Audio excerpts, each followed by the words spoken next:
Hey, y'all, and welcome to this week's installment live of the Best Mess Possible podcast, F My Life, with your girl, Brenda Brown, aka me.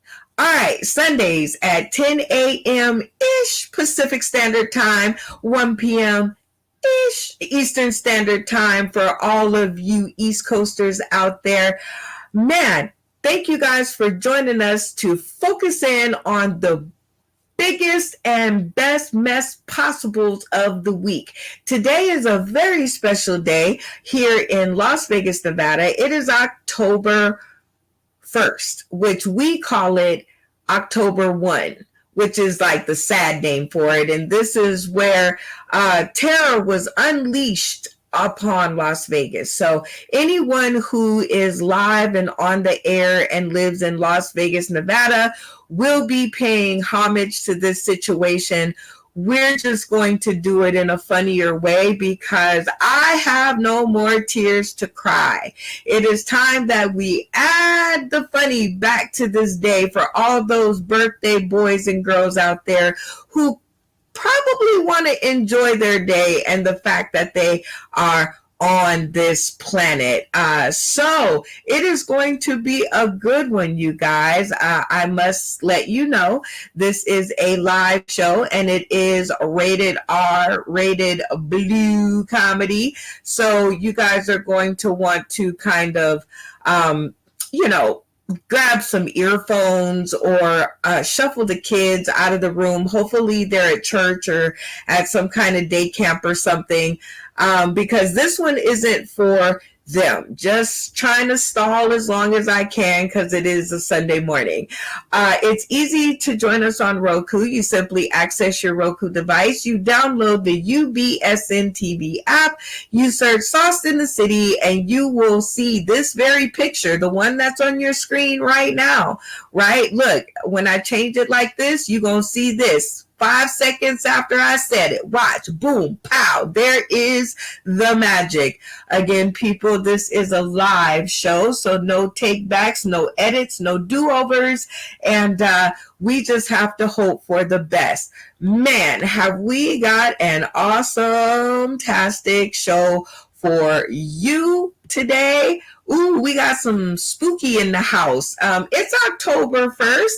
I know you guys had to expect it, and why should I be any different? This is a politically incorrect zone, so please make sure you watch your eyes and ears. We only have 2 rules around here. It can be offensive as all hell, as long as it's funny, and it cannot be true. You could be lying out your booty hole as long as it's funny. Like I said, I warned you guys. Whew. Our first segment up, which is always the one that I love the most because it gives me the opportunity to catch up with my comedic cast and now my spooky friend, and just check in and see how their weeks are going with the best or worst mess possible in their week. What a week I'm having, Mark. How are you? I'm doing great. Heck, the only mess I had all week is where I was going to be a clean comic for about an hour, and I couldn't hold that. I couldn't even hold that down. I went AWOL. I went and took a hard left. Well, at least we tried. We gave it all we had, and that was the important part. And actually, I would like to congratulate you because you at least made it like 45 minutes. I am proud. Next up, we have our ghastly guest, Rick Hale. Good morning, Rick. What a week I'm having.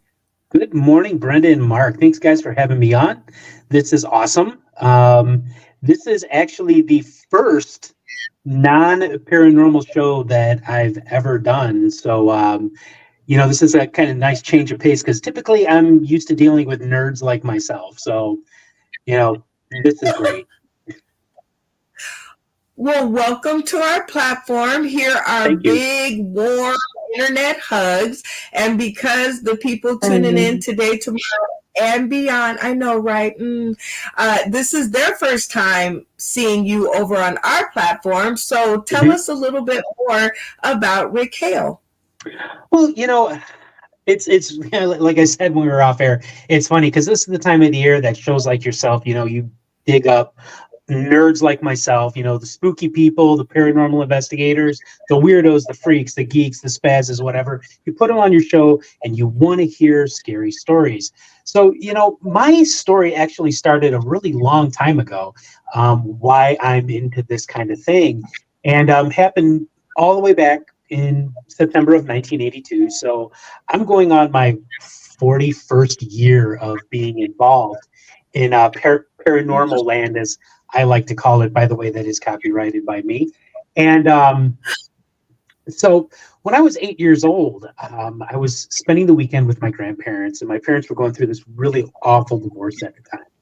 And my cousin and I, we just got done watching the Cubs game. We're from the north side of Chicago.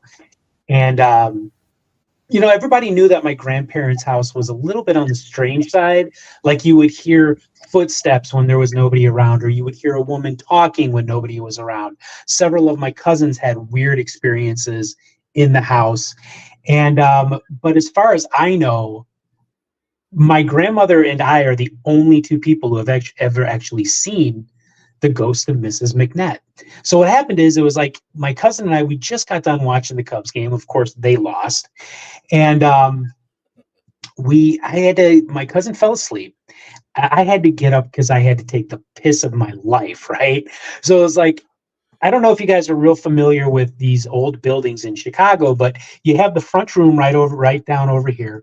And then towards the back, you have the kitchen area and the dining room. And between them is this long hallway. And typically the long hallway has no lights. So that's scary as hell for any kid, right? But in the middle was the bathroom to the right. And my grandmother always left the light on for us and the door, slightly open. And then there was a bedroom on the left. And I start walking down the hall, and I see the bathroom light on, and I see somebody moving around in the bathroom, right? So I'm thinking, okay, it's my grandparents, but then I'm also thinking, why would it be my grandparents? Because they have a bathroom in their bedroom. So I'm moving a little bit closer, and suddenly the light switches off. And I'm like, even at 8 years old, I was like, oh, I can't see where I'm going right now. And the door opens up, and this old woman comes walking out of the bathroom. And this is not my grandmother. My grandmother was a very tiny woman. She was Native American, and she was a very, very short, very, very, very small, petite woman. It was a very tall woman, a little bit on the chubby side. And she looked down at me. She turned around and she looked down at me, and she put her hand on my chin. And it was like, when her hand touched me, it felt like static electricity was going through my face. And she just looked at me and said, "My, what a fine young lad," like that. Real thick Irish accent. And so I'm really sorry to any of your Irish listeners. I know that is a terrible Irish accent. I apologize. And then she just turned and walked towards the kitchen, and I watched her as she just faded away. And that's where I began my interest in this very rarefied area of research. Oh, wow. I think I would have gotten pretty interested in it after all of that myself. I would have been right there with you. Can you tell me what's like one of your best moments currently dealing with the paranormal and letting you know that you should continue your journey? Well, I've had plenty of them. And one of the most interesting ones, I also do investigations and private home investigations. So I always joke, if I'm in your home, it's because you want me there. And I'd have to say that, one of the most interesting ones, in a house in Waukegan, Illinois, which I don't know how familiar you guys are with Illinois, but Waukegan is kind of like not a real big city, but a city about 50 miles north of Chicago, just about to the Wisconsin border, and investigating a house there. And I'm speaking to the homeowner and his mother, who is the one that is, experiencing most of the activity in the house. And I'm standing talking to her, and all of a sudden I see like just this woman appear. And she's a tall, blonde-haired woman, and she's wearing what looks like nurse's scrubs. She just appears in this hallway. And then I watch her take a left into this girl's bedroom. And when I go into the bedroom, I'm like, where is the tall blonde-haired woman? It's interesting to keep in mind that the family that I was dealing with, they were Armenian, so they had very dark olive-colored features and dark hair.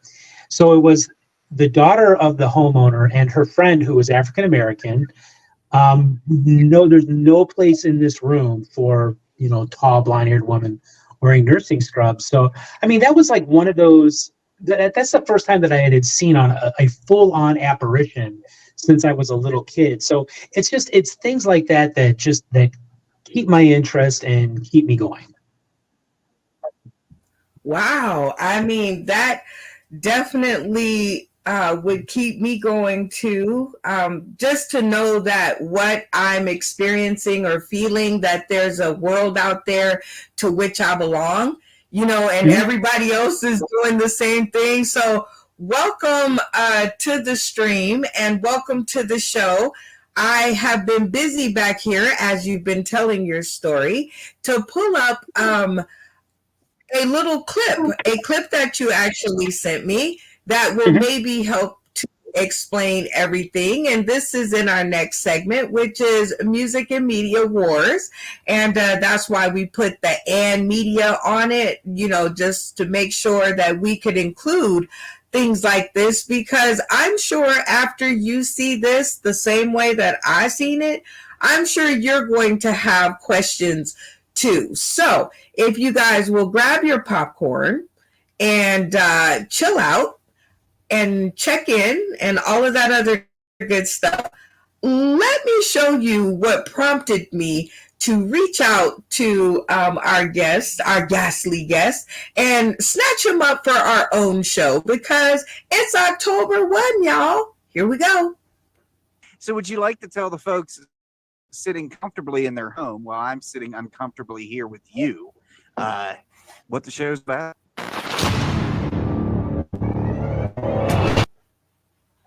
Come on, give it your best. Give it your best, Rick. Okay.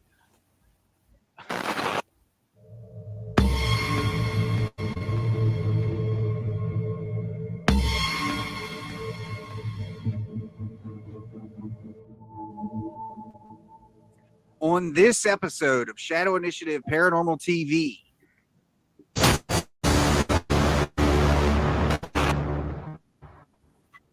this is where you say what's on this episode of Shadow Initiative Paranormal. On this episode of Shadow Initiative Paranormal TV,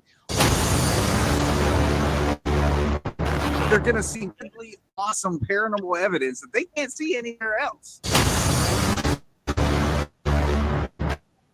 Creep of the week. You know what I'm talking about. carpets in newly purchased home to find this.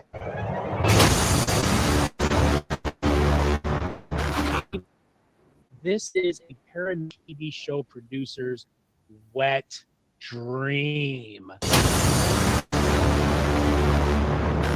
Get you a hammer out right now after the show. Start bashing in the walls of your house.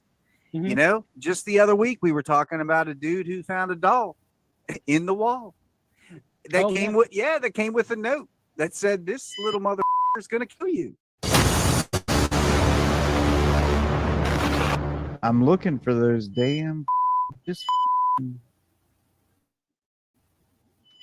downloaded them. Where the they at? You just used 4 times in a sentence. And myself, Rick Hale, as well as a ghost hunter and author. Are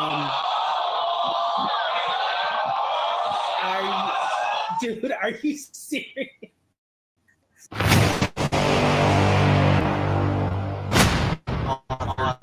hunter, phenomenologist. You guys, next time.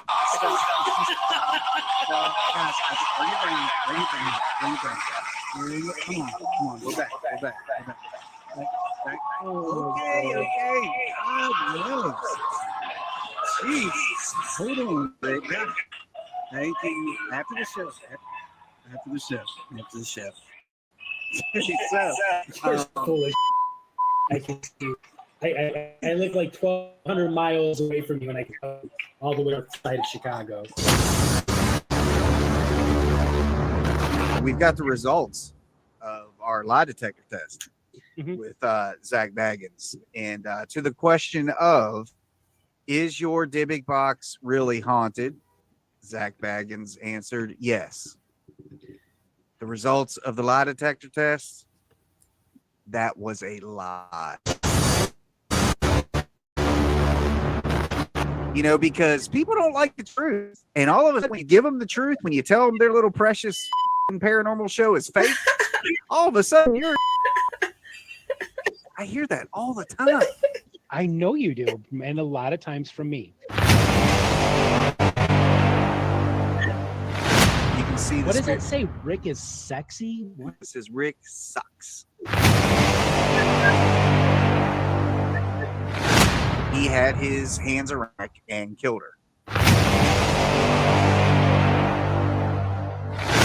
Now, you guys had just seen the EMF reads with nothing in the box, even the drawers taken out. This thing giving off crazy electromagnetic fields. In this box is the most disheartening, which is her nightie.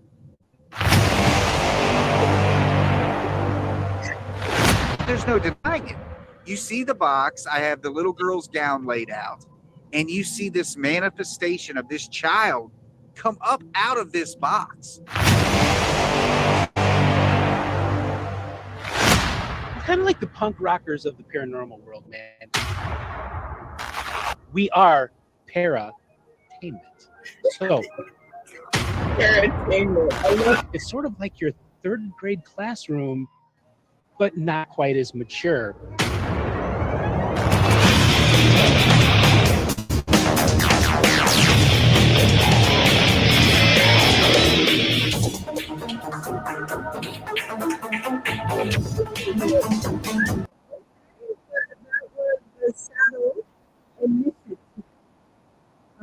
And that looks like a show I would definitely watch. But as we do around here, let's get our comedic cast and get their opinion on the situation. All right, Mark E. I saw you tuning in. On a scale of 0 to 10, you know how we do it. Audio wise, did the audio catch your ear? Did you enjoy the sounds of it all? I love the sound effects, man. It built that drama up, that intensity. You know, I for what I got to see, I liked it. I'd watch that. I would definitely watch that. 10. Okay, and the content. What do you think about the content? 0 to 10. Well, I haven't really known Rick that long, obviously, just a couple minutes, but I noticed that he has a big affinity for foreign females and all kinds of those type of entities. And it appears that they actually have younger women too. So, you know, I'm always for that. So I'm going to say content. That's a lot of less penis than I'm used to, but hey, I'm right there. I'll give that a 9. I love it. Rick Hale, so great job. Mark, you're too kind. Yeah, great job. No, when did you guys start that show? How did you guys start it? Well, we started it about 3.5 years ago with Stephen Lancaster. My God. Anyways, so yeah, we started about 3 years ago, and it's really funny how it came to be.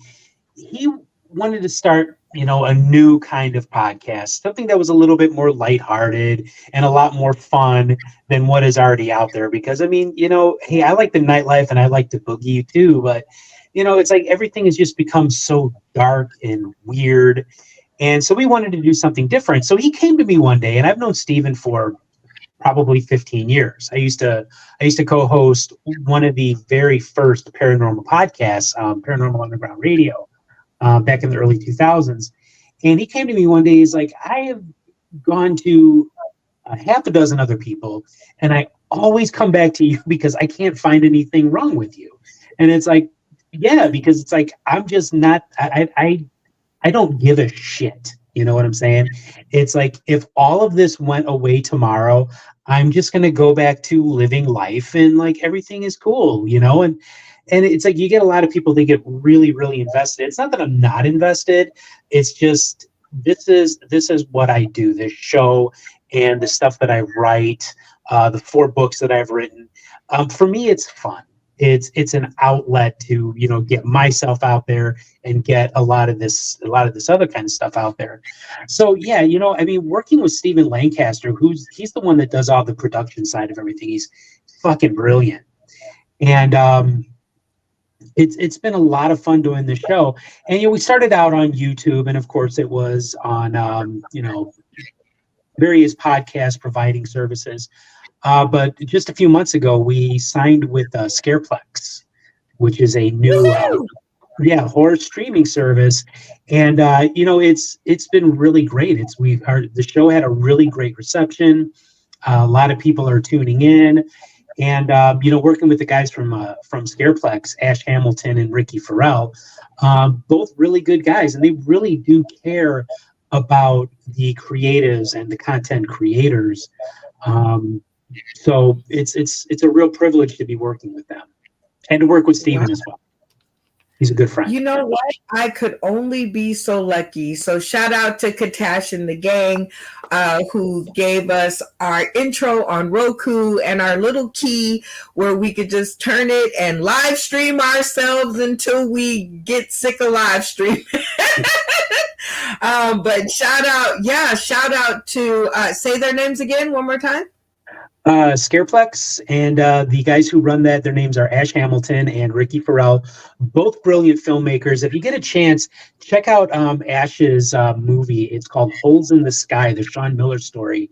It's a found footage film, very realistic, kind of low budget, but man, it has got some parts in it that will send chills down your spine. So definitely check that out.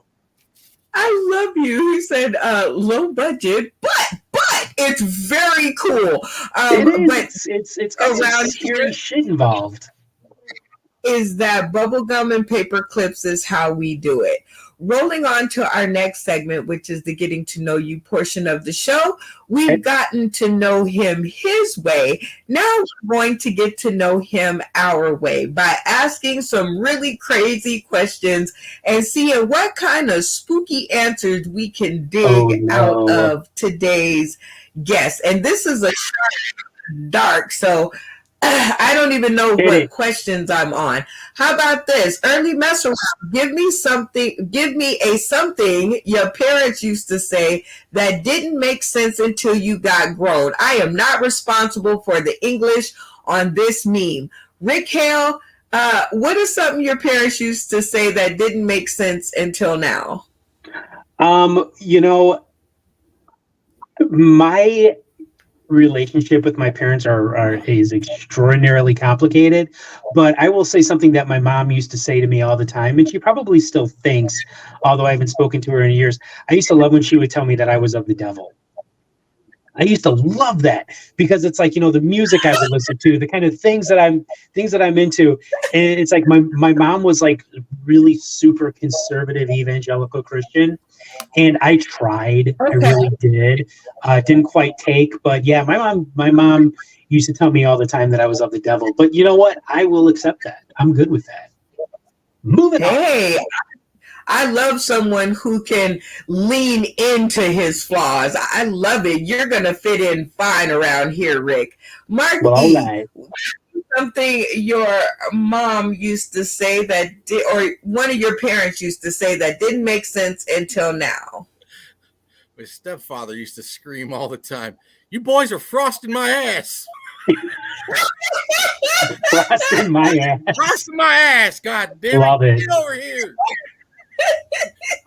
What does that even mean? Exactly. What does that mean? Frost my ass. I don't know. My mom was always getting the box, but we knew what that meant. We never did understand timeout either. Like, what the hell were we doing? It didn't explain what we were doing. But yeah, the frost my ass thing, we still give him credit for that shit. It's like, dude, what the hell? Oh my gosh. I'm going to start saying that to my son, my 12-year-old son. He's going to look at me like, what does that even mean, Dad?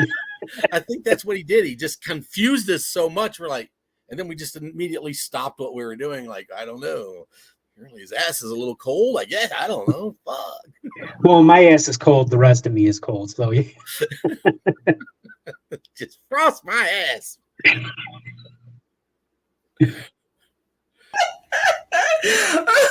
Okay, question number 2. What word can someone say that triggers you? Mark E. It's basically 2, and I've lost jobs because of these. The first is son. Don't ever call me son unless I am your son. That will immediately get the worst reaction you're ever going to understand. Because I had a gentleman in a postal service office says, son, you need to move a little faster. Well, he was 38. I'm 50. And I immediately looked at him and said, fuck this job, man. I'm like, are you fucking kidding me? Yeah, son or boy. You know, don't call me boy. Don't call me son. You know, now being down here in the South, everybody refers to their kid as son. I hate that shit, man. I really do down here in Virginia. They use that all the time on their boys. Like, hey, son, come on here. Hey, boys. I'm like, I think Mark is an undercover black person. Okay, Rick Hale, what is a word that someone can say that triggers you? Library. I hate when people say library. It's like there is an R. It is library. It's where they have books. Please read them. And also another word that just drives me nuts. And you see like a lot of 20-something-year-old white women say this all the time. They use the word literally with everything. And it's like, and it's funny because it's like I'm a security guard in a high school. So when I'm in the break room having my lunch, I hear like the English teachers using the word literally out of context. And I just want to look at them and I just want to say that was money well spent on that education. It's like I told my son once before because he was using it. And I said, look, kid, literally is literally the most overused and misused word in the English language. So those like you, Mark, I have 2, library and literally. It's library, and you don't need to put literally in front of everything. So there you go.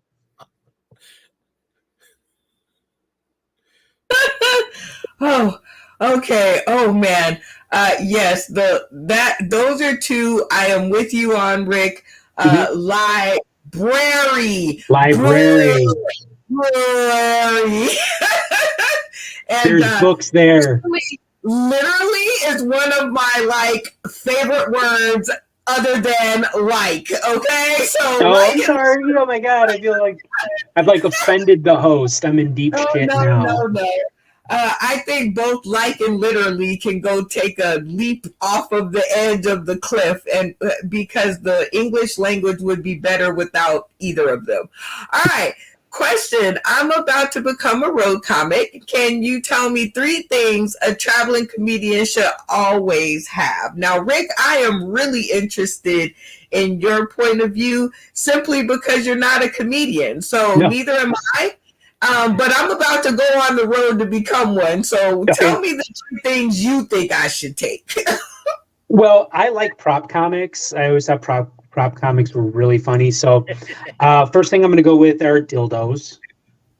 I mean, that's a really good prop to use. Some other things to go with. I can't think of anything off the top of my head. So we're just going to go with that one. Dildos. Yeah. Take lots of. There it is. Giant plushy penis. Ooh, he's got 2 of them. Oh God. Oh, Mark's Oh, Mark's the biggest dick of them all, though. We love him. All right, Marky, tell me these three things that I'm going to need to take on tour with me. Well, thank you for the look back there at the plushy penises. I kind of think of myself as some kind of a prop comic, but literally, you're going to need transportation. Literally, transportation. Dude, you're using it correctly, though. I mean, there you go. Okay. Literally, transportation that runs. I don't know. That can get you from point A to point B. Secondly, you're going to need a roadmap. And on those red maps, I'd suggest that you actually highlight where the libraries are, so you could go in and so you can get to the library. We'll literally get to the library. But I also do agree. The third thing you should have is definitely a dildo as well. But that's just because I play for the other team, and you all know where that's going to go. I mean, fuck, one day the aliens will rape us in our ass. And I always carry a nice one. He's Yikes. You plug it right on the wall, take your own manhood. Yeah. A little bit out. Well, as I told the people out there not tuning in today, tomorrow, and beyond ever, that this is a live show. And so y'all just keep y'all hate mail. And this sounds like a really good time for a station reset, which is just to tell you that it's simple to join us on Roku. You simply just access your Roku device. You download the UBSN TV app. You search Sauce in the City, and we will be there 24/7. We'll be there. Don't you know, baby? Yeah. Oh, singing lessons on the way, y'all. Next up, it's game time. It's game time. And this is one of our very favorite segments of any of our shows, because if we don't do it, we wouldn't be our show. We would be somebody else's show. And that would be a little cray-cray. All right, this is where we get to play one of these wacky off-brand type of games just to blow off some steam and have a little fun. This week's game is one of my favorites. It's called Two Truths and a Lie. You have to guess which is which. Now, pay close attention, because not all of us are great liars, like your girl. You must give two truths and a lie, not in that order, and you must keep count of which one is the lie. So we need two true things about you and one lie, and mix it up so you can throw us off the scent, okay? Don't just out yourself in public. I do it all the time. I don't know how it happens, but let's see if we can perfect the model. We will allow our guest, Rick Hale, to go first. All right, Rick. Give us two truths and one lie about yourself, not in that order. And me and Mark are going to try to figure out which one is the lie. Okay, so let me see for a moment here. I hate science fiction. I love the music of Elton John. And I'm a no, that's not going to work. What did I even say so far? You hate science fiction. Hate science fiction, love the music of Elton John, and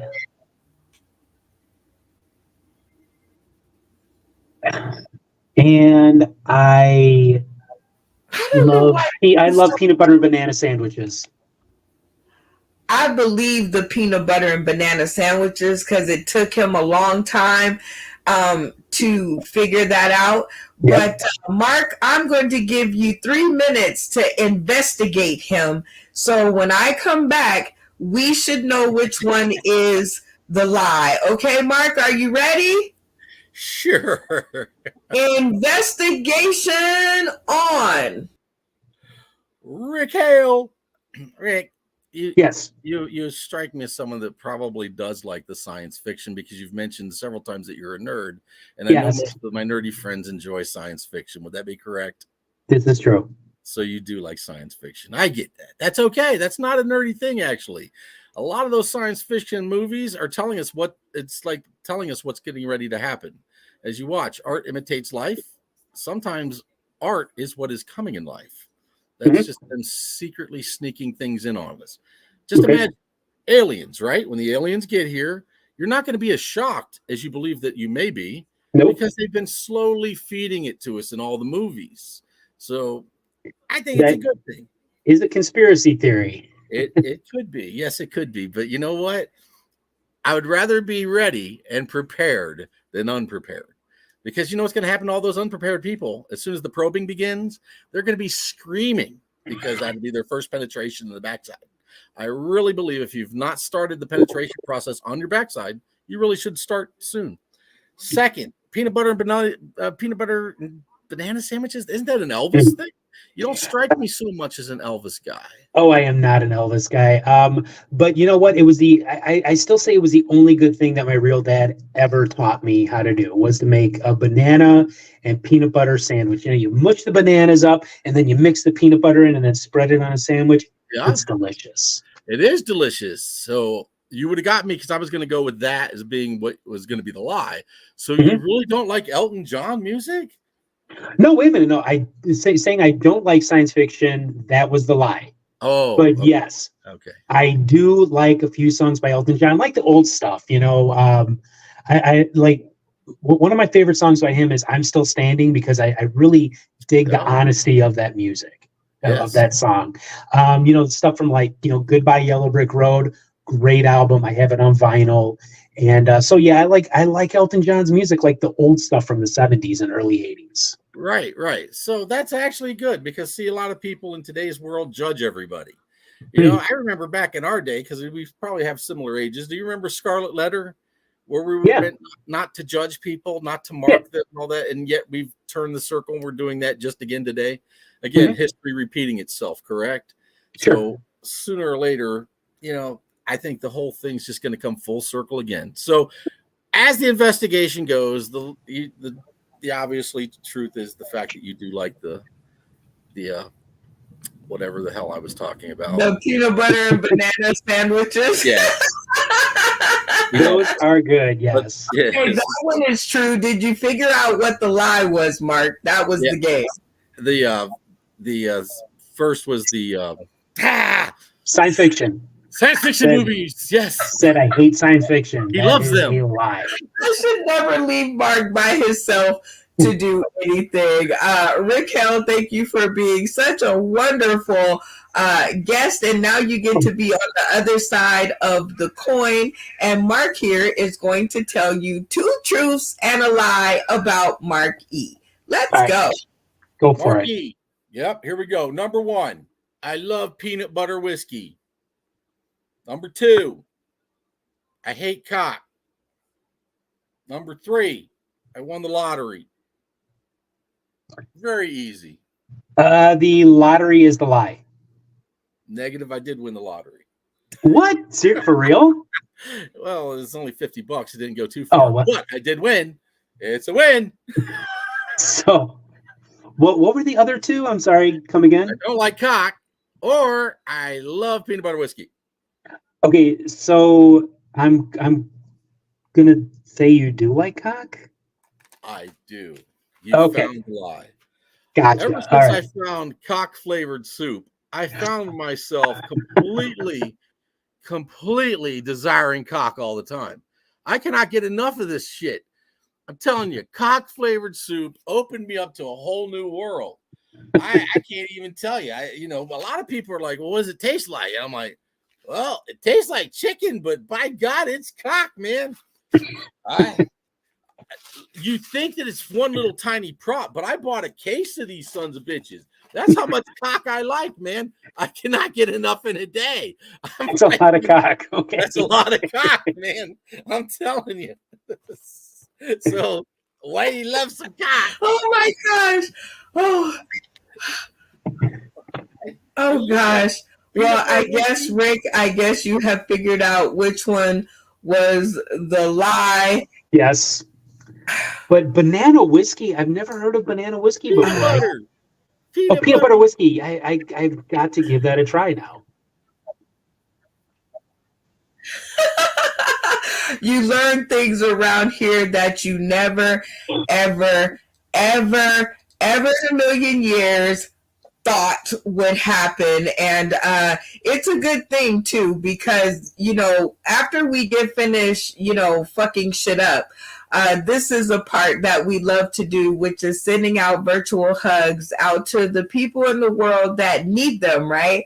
Because you can't be there in person to give them to them all the time. So we make room in every one of our episodes to make sure that this happens. So Rick Hale, do us the honors and send out some virtual hugs for people to make them forget about what just happened. I'm gonna send out the whole thing and just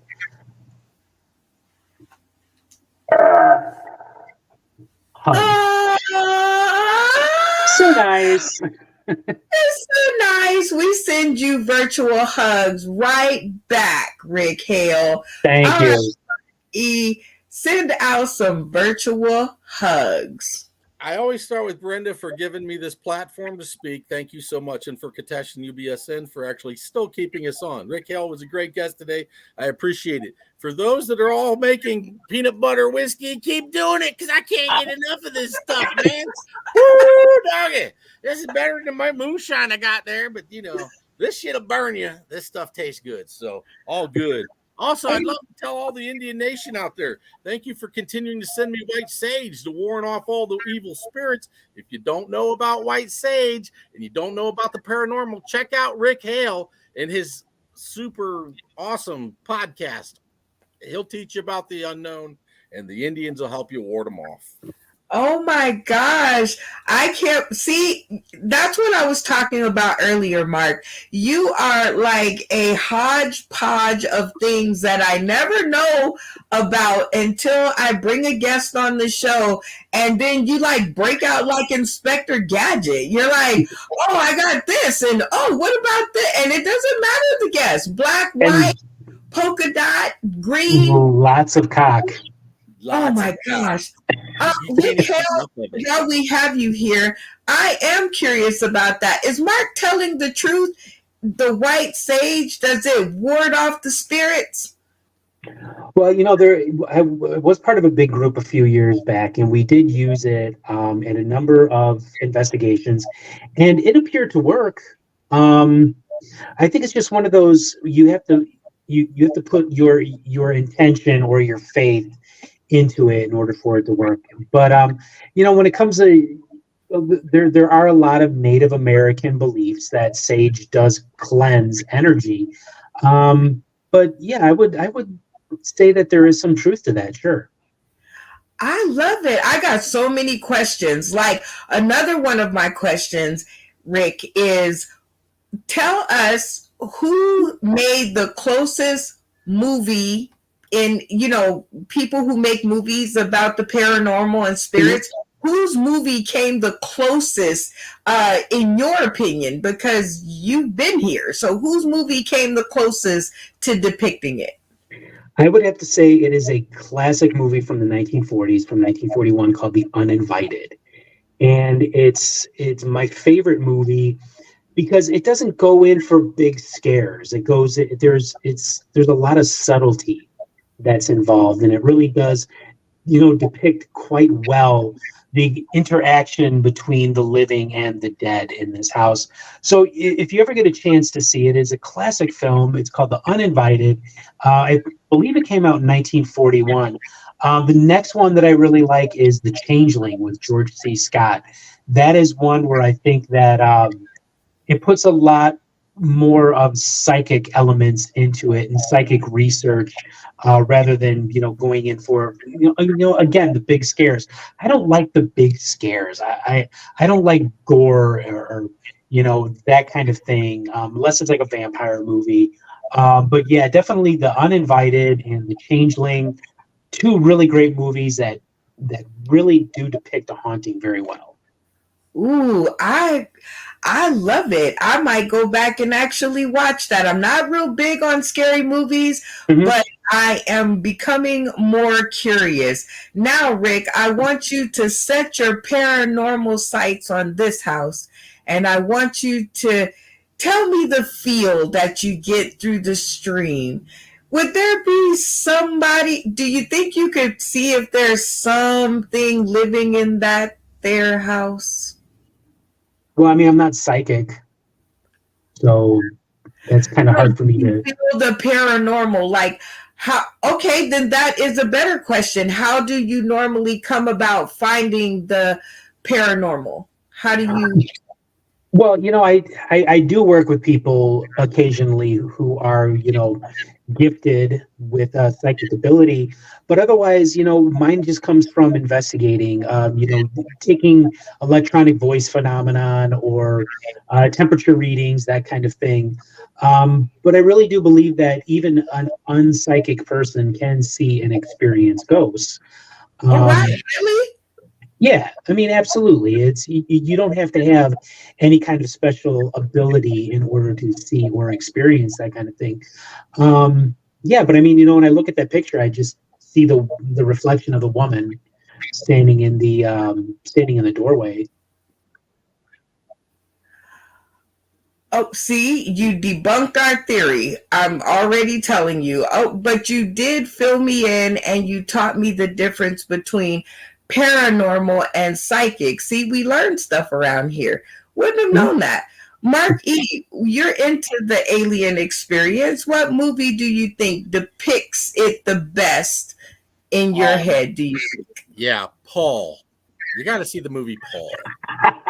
If you see That Paul, movie was great. it was great. Not all aliens are these, I'm going to eat you and, digest you. Paul was right there, man.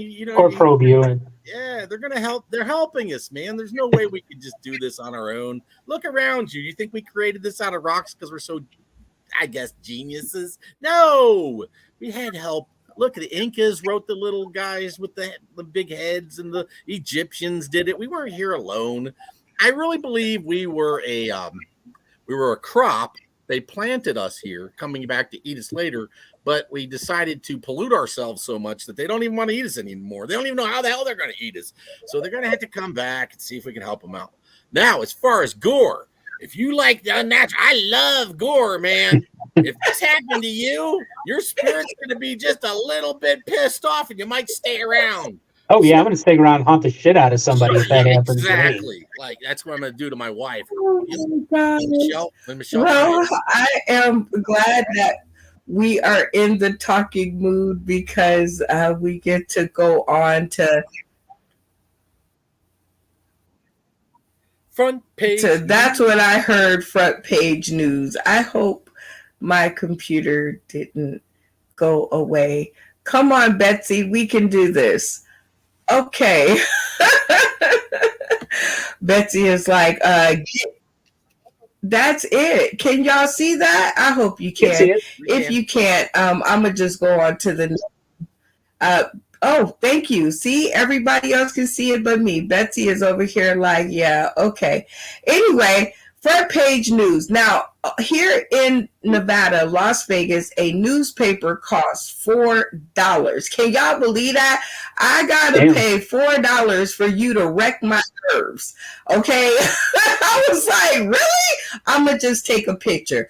All right. So first up, front page news, because when I was walking by to get my morning snack, I noticed this on the front of the newspaper, and it says a number of emotions planned. 1 October memorial stirs feelings over honoring of 58 or 60. So apparently they can't make up their minds whether 60 people were killed or whether it was 58 people that were killed, because I think the big fight is the two people that they are having a difference over are the two people who actually committed the crime, because they died in it as well. So Do you memorialize all 60 to make the number all pretty, or do you just go with the 58 that were innocent and minding their own business? Rick Hale, what do you think? Yeah, totally fuck those two people that committed the crime. No, you do not memorialize them. You memorialize the victims. Recently I had this debate with somebody online about about 3 years ago, there were these somewhat famous paranormal celebrities, Mark and Debbie Constantinos, and Mark killed his wife and then killed himself. And the reason that he did it was because he was just this fucking abusive guy who was beating his wife, and then one day just decided to kill her, and shot her and then shot himself because he didn't want to have to deal with the consequences. What a jerk off, right? So it's like somebody actually memorialized both of them, and I'm like, I can totally understand memorializing Debbie, but as far as Mark is concerned, fuck that guy. So I'm gonna have to say it is the same thing with that. You do not memorialize the people who committed the crime. You memorialize the victims. Hey, I love it. And thank you for that great story, even though his name is Mark, and I was gonna have to say his name right after you said that story. Oh. Not fuck Mark E. No. The other dude.